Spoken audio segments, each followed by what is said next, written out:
Hello everyone, welcome to the Education Planet. So today I have come up with one more information that is about the series of webinars the CBSE is going to conduct on the development of competency based question papers.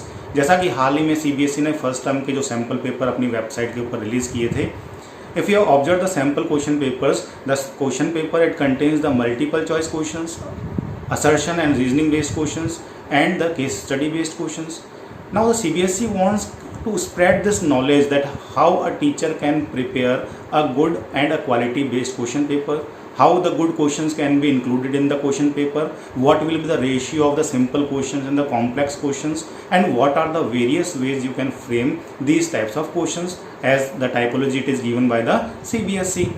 So for the same purpose, CBSE recently dropped a circular on its academic website. So what are the main points that are included in the circular, and what are the dates and what is the timing of the webinars that we will see. So if you have not downloaded the circular, you can download it from the CBSE Academics website by clicking on this circular. So this is the circular of that one, that is of date September 29, and the topic is the competency based question development. So what are the various ways to create these questions that will be described in the seminar by the experts. Maximum of the things I already told you in this video.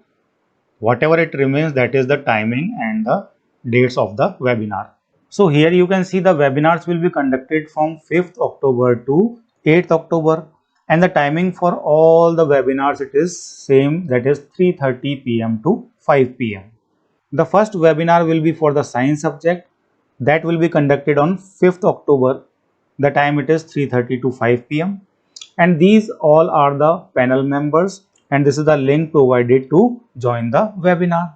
The second webinar will be for the mathematics subject, and the date it is 6th October, the time it is same. The third webinar will be for the social science subject, and the date given it is 7th October. The last one will be for the English subject, that will be conducted on 8th of the October. You can join the webinars using these links given in the circular. So when you will click the link, you will be directed to the YouTube page. So as the webinar will be live on YouTube, so that's why it is written here live in 2 days, that is October 5, 3:25 p.m. means 5 minutes before you can join. So thank you very much for watching this video. Have a great day. If you like this video, please like, share and subscribe my channel. Thank you very much again.